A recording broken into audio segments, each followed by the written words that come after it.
is CGTN, China Global Television Network.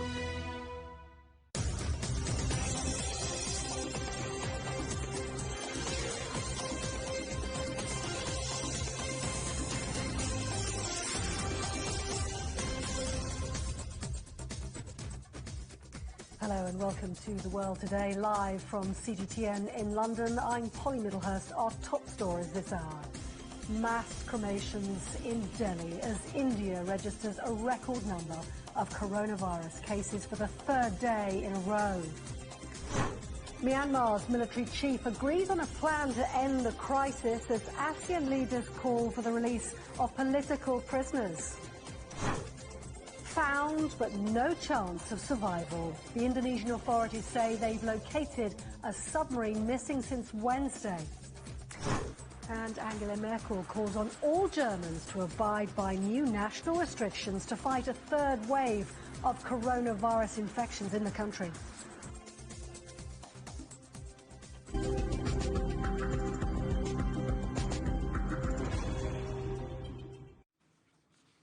Our top story today, India's healthcare system is at breaking point after reporting a record number of coronavirus infections for the third day in a row.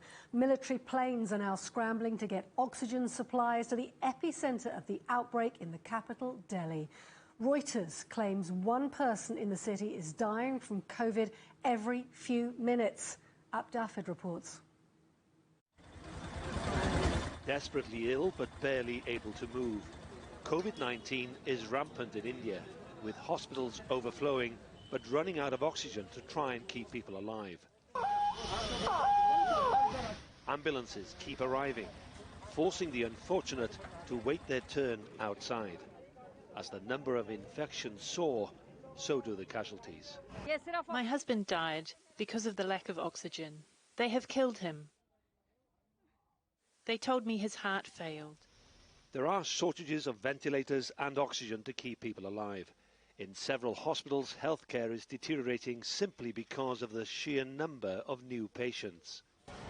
The situation right now here is really very worst, critical and out of control.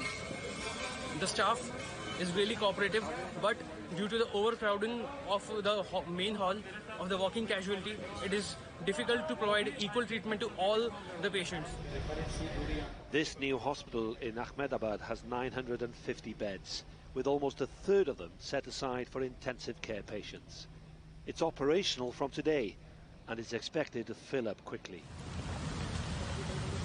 As are the makeshift crematoriums in Delhi. Bodies and their belongings are burned on planks of wood. Ordinary burials are becoming harder to manage. Volunteers help stoke the fires, and very few manage to grieve for their relatives. As the second wave hits India's densely populated cities hard, the British government, like Germany, has offered support where it's needed. There is concern here too, not just around fewer vaccines being exported from India, but newer, more dangerous variants emerging as well, which is why there is currently a travel ban from India to the UK, apart from British and Irish passport holders returning home. Widespread vaccination is continuing in the UK, despite a slowdown in the number of vaccines available. As more and more people receive their jabs, restrictions across Britain are gradually being relaxed. Yolo Abdavid, CGTN, London. Well, Professor Srinath Reddy is president of the Public Health Foundation of India. Earlier on, he told me the country let its guard down by not preparing for a second wave of the virus. We created an opportunity for the virus to really enter a very open, active, mingling society. And we had several large crowded events for a variety of reasons, social, political, and religious. And this unrestrained behavior of people, as well as the inability of the administrations across the country to really restrict these kind of crowds, resulted in a great opportunity for the virus to really move around. We turned our back on the virus, but unfortunately the virus didn't turn its back on us. And now the virus has taken hold in such a bad way in India. We're seeing these distressing reports from hospitals where patients are dying because of largely a shortage of oxygens and bed. What's being done about that? It is mostly the central and North Indian states which are seeing this major challenge. And Delhi in particular is also hampered by the fact that much of the oxygen supply comes from the neighboring states which produce oxygen, and they themselves started impeding the transfer of oxygen to Delhi, thinking that they might themselves be challenged. And some of these interstate problems also caused a major crisis for Delhi in particular, but also for some of the other North Indian states. And with this paradox, Professor, that although India is suffering so greatly at the moment, it's also at the centre of global vaccine manufacturing. How is the country's crisis right now going to impact on production for the rest of the world? So possibly in about 2 months' time, we'll start seeing a much larger availability of vaccines apart from those that are being imported by being manufactured in India. But there is a problem. The problem is that the Defense Production Act of the United States, which was invoked during the Trump administration and subsequently currently continuing even under the Biden administration, had, for its own reasons, in order to protect the production of testing kits, the personal protection equipment, and vaccines for the United States, had invoked that act in order to restrict exports. Now, some of the essential raw materials that are required for vaccine manufacture, some of the ancillaries, also like single-use tubing, special bags, special reagents, they all are now currently blocked by that particular act in terms of the supply chain being cut off for India. So the huge vaccine manufacturing capacity of India will get hobbled if we do not permit these essential ingredients to reach. And this is the complexity of the global supply chain. So there has been an appeal made to the United States by Indian manufacturers that these constraints should be eased as quickly as possible, not only for India's sake, but for the world's sake, because the world will depend upon Indian vaccine manufacturing capacity in the months to come. Professor Srinath Reddy there speaking to me earlier. Now, leaders of the Association of Southeast Asian Nations say Myanmar's military chief has agreed on a 5-point plan to help end the crisis in his country. It includes the cessation of violence, constructive dialogue, and a visit to the nation by a special envoy. They're also calling, though, for the release of political prisoners. Senior General Min Aung Hlaing, who's on his first foreign trip since the military takeover in February, is said to have taken their views on board. Silkina Ahluwalia reports now from Jakarta. Several leaders from the ASEAN region attended a meeting in Jakarta to mainly discuss the ongoing crisis in Myanmar. The country's military took over back in February, overthrowing Myanmar's elected leader Aung San Suu Kyi. ASEAN leaders have come to the consensus where we hope that Myanmar could return back to democracy. We would like to see Senior General Min Aung Hlaing stop violence against citizens in Myanmar, release political prisoners, and send humanitarian aid where it is needed. If the issue continues to spiral out of control, it will become a regional concern, as instability in one country could threaten to destabilize ASEAN as a whole. As a group, ASEAN has a principle of non-interference, but experts say in this case, it's important to abandon that rule. We do not want the ASEAN region, which has enjoyed relative peace and stability, for the past 4 decades, to be torn apart. We do not want ASEAN region to suffer like what has happened in the Middle East, with so many conflicts there, like in Syria, like in Libya. So ASEAN is very concerned that the situation in Myanmar does not escalate further. This is not the first time Indonesia is putting itself in a position to help resolve dispute. Previously, the country showed strong support to mediate border conflict between Thailand and Cambodia. And today, with Myanmar, it's no different. Indonesia has been very active on this Myanmar issue. President Joko Widodo, along with the country's foreign minister, have spent months trying to initiate peace. Experts say Indonesia has taken this lead because many countries see Indonesia as a de facto leader in the ASEAN region. The leaders also discussed future advancements in the region concerning community handling of the COVID-19 pandemic, as well as economic recovery efforts. Sulkina Alawalia, CGTN, Jakarta. Now, a submarine that disappeared during a drill in the Bali Sea has now been located, but the Indonesian Navy says there's no hope of finding any survivors. A scan detected the sub at a depth of 850 metres, well beyond its survivable limit, and debris, including parts of a torpedo straightener that is, a prayer mat and a grease bottle have also been recovered. The vessel was carrying 53 crew members when it requested permission to dive during an exercise on Wednesday. It had only 3 days' worth of oxygen on board. We have found several pieces of debris at the location where the submarine was last seen while diving. These are believed to be parts or components that were attached to the submarine. These would not have come off the ship if there had not been pressure from either the outside or there was a crack in the torpedo launcher. Well, joining us now from Washington is Brian Clark, a former U.S. Navy commander and defense expert at the Huston Institute. Thanks for joining us, Mr. Clark. Desperately sad story and no official explanation yet as to what may have happened. What's your take on what went wrong?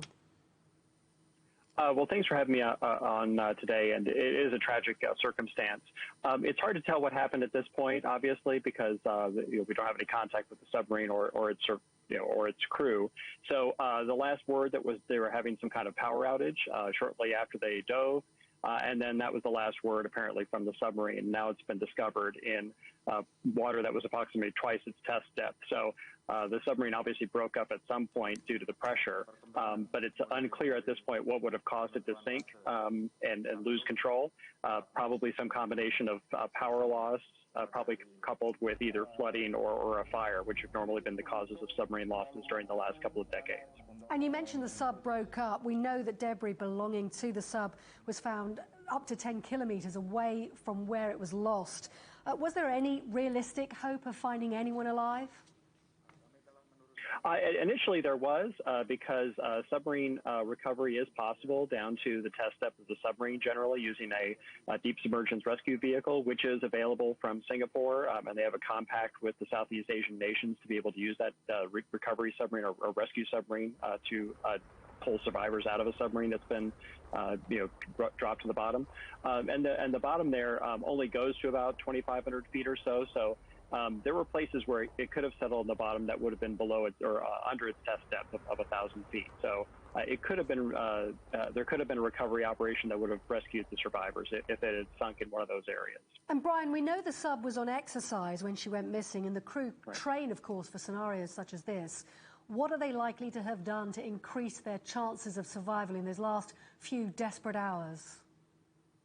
Well, what would have happened is it seems like if the submarine is actually resting in 2,400 feet of water or so, there must have been some kind of catastrophic casualty that resulted in it going down to that depth. So they wouldn't have had a lot of time to try to mitigate the loss of the submarine. But the things they would have done would have been to attempt to emergency blow the main ballast tanks. There's usually compressed air systems, and this type of submarine has that on the Type 209, to use compressed air to blow the water out of the ballast tanks, increase the buoyancy of the submarine and bring it to the surface.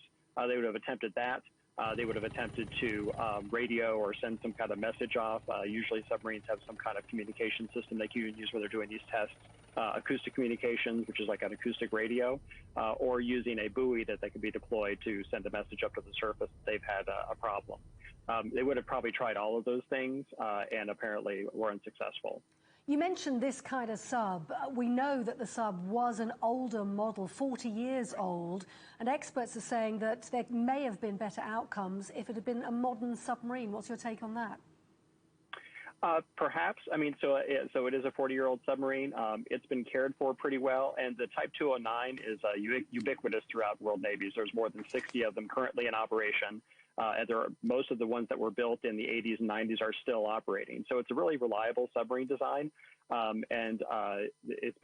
This one was recently overhauled in 2012 and had been evidently maintained pretty well. So the age isn't as much a factor. A couple of things that might have been on modern submarines that would have helped would have been automatic fire suppression systems, maybe more modern compressed air systems to help ensure that the emergency blow system would work, and then also some safety measures like the emergency locator buoys that are sometimes on newer submarines that would be deployed automatically when the submarine goes below its test depth. So there's some features on newer submarines that would have maybe made it easier to recover and certainly would have made it easier to find. Brian Clark, we appreciate your time. Thank you. Still ahead, here on The World Today. US President Joe Biden formally recognizes the massacre of Armenians by Ottoman Turks in 1915 as genocide.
More than 100,000 people in Italy have now died from COVID-19. The vaccination programme offers some hope for the future, but intensive care units are near capacity.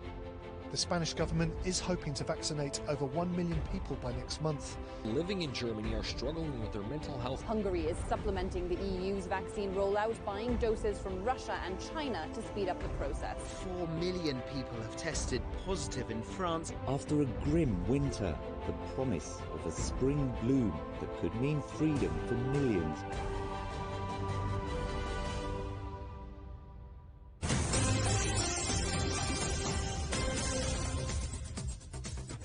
Welcome back. A reminder of our top stories. Myanmar's military chief agrees on a plan to end the crisis as ASEAN leaders call for the release of political prisoners. And as you heard before the break, found but no chance of survival. Indonesian authorities say they've located a submarine missing since Wednesday. And mass cremations in Delhi as India registers a record number of coronavirus cases for the third day in a row. And now the Swiss authorities are reporting their first case of the Indian variant of COVID-19. Local media in Switzerland is reporting that the case involves a passenger who was in transit at an airport.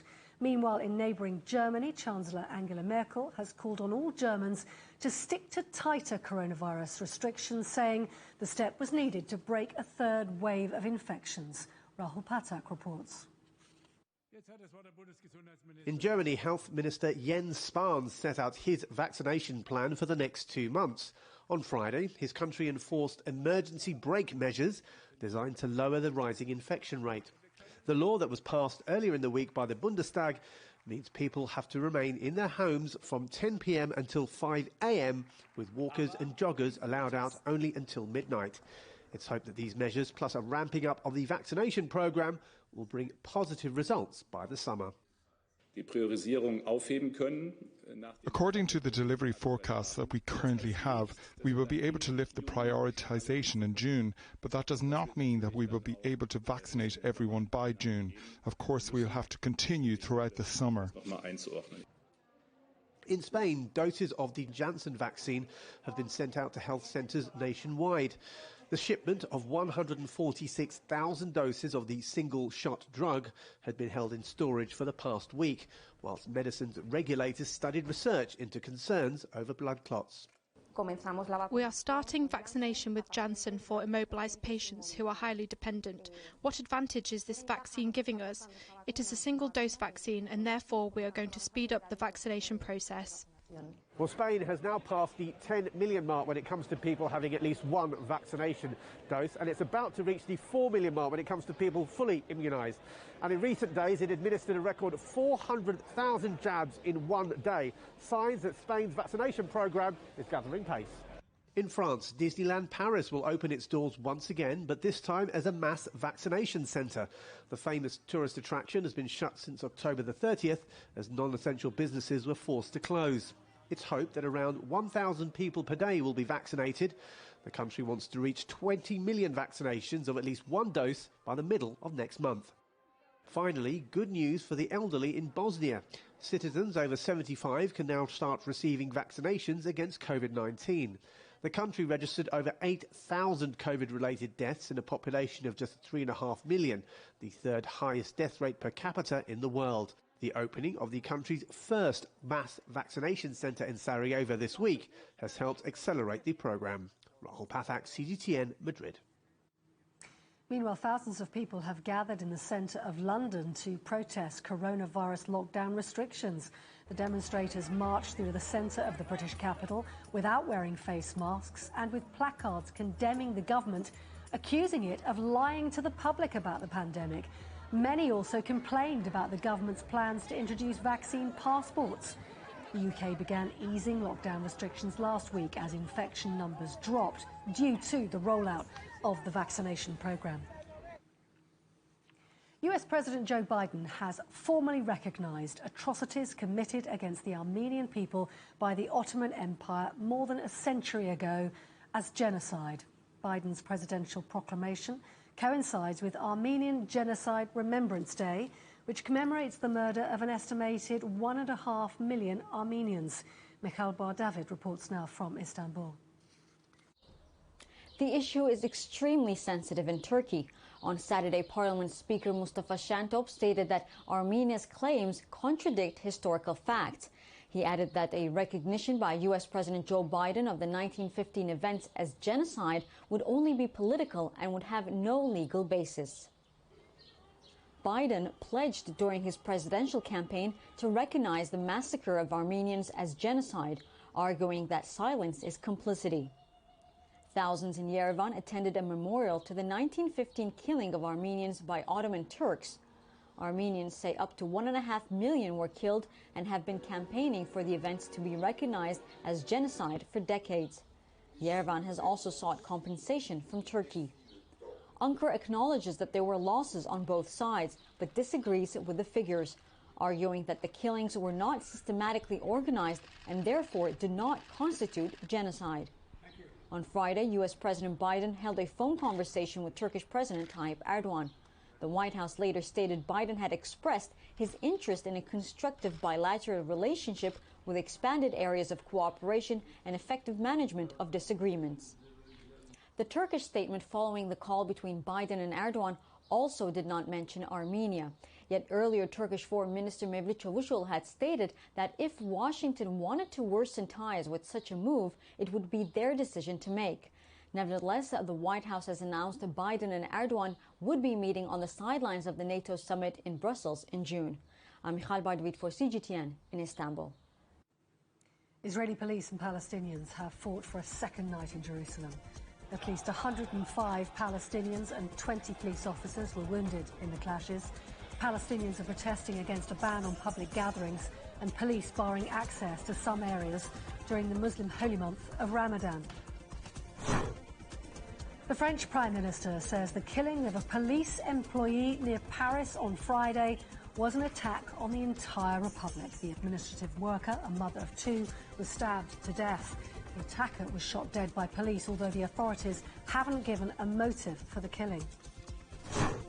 And here, the British opposition Labour Party is calling for an inquiry after the Prime Minister's integrity was called into doubt by a former top advisor to the government. Former aide Dominic Cummings has accused the Prime Minister, Boris Johnson, of once having possibly illegal plans to get party donors to pay for his official flat to be refurbished. And China's Foreign Minister Wang Yi has told a virtual meeting of the US Council on Foreign Relations that the appropriate way to handle China-US relations is to strengthen dialogue and avoid confrontation. He said the US needs to see China's development objectively and rationally.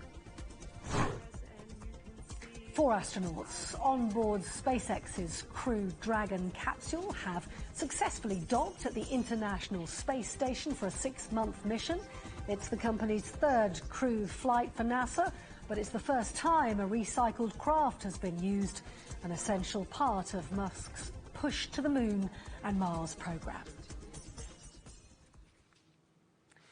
So 2021 has already brought devastating environmental disasters across the globe, with wildfires, storms and floods heightened by climate change.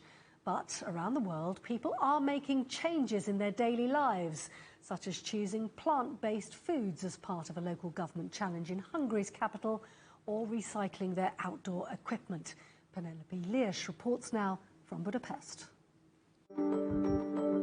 While the impact of climate change may seem far away from the heart of Budapest, here residents are making their own changes to protect the environment, starting with a challenge to make vegan dishes and post them online. It's not only for vegans. We ask people, at least for one day, they try vegan food, and we hope that if they like, in the future they will eat more. Vegan culture is growing across the country, and it's hoped sharing dishes and recipes will encourage more people to think about what they're eating and make environmentally informed decisions. More and more research is proving how much the meat, dairy and related livestock industries are putting a strain on the earth through emissions or the deforestation of rainforests. While the majority of Hungarians still want their diets to include meat, surveys have shown environmental issues are of great concern here, particularly when it comes to waste management and recycling. More than 30 years ago, Mihai Sarkozy's family started an outdoor equipment store where they would repair people's gear. Now, decades later, he's created a repair corner at one of the company's Budapest sites, where damaged apparel can be patched up, resized and reworn, rather than ending up in landfill. You have a patch on it, or you have a different color of a patch, or anything, you just don't have it in the right size, so you put some extra fabric inside, so it gets bigger for you, so more comfortable, and then it gets more unique and more cool. So this is something that is very special about wearing a product that is repaired. Throughout the pandemic, the business has seen a major increase in people taking up hiking. They're hoping to extend their repairs service and increase sales of recycled garments, encouraging customers to enjoy the great outdoors, but leave a smaller carbon footprint. Penelope Leash, CGTN, Budapest. A final look now at our top story today. India's healthcare system is at breaking point after reporting a record number of coronavirus infections for the 3rd day in a row. Reuters claims one person in the city is dying from COVID every few minutes. And that's just about it from The World Today. Thanks very much for watching. We are, of course, available on smart TV apps such as Roku, Apple TV, Amazon Fire and Android TV. You can also find us on YouTube and Dailymotion as well, and at the CGTN.com address and on the CGTN app. From all the team here in London, goodbye from us. Coming up next, The Agenda.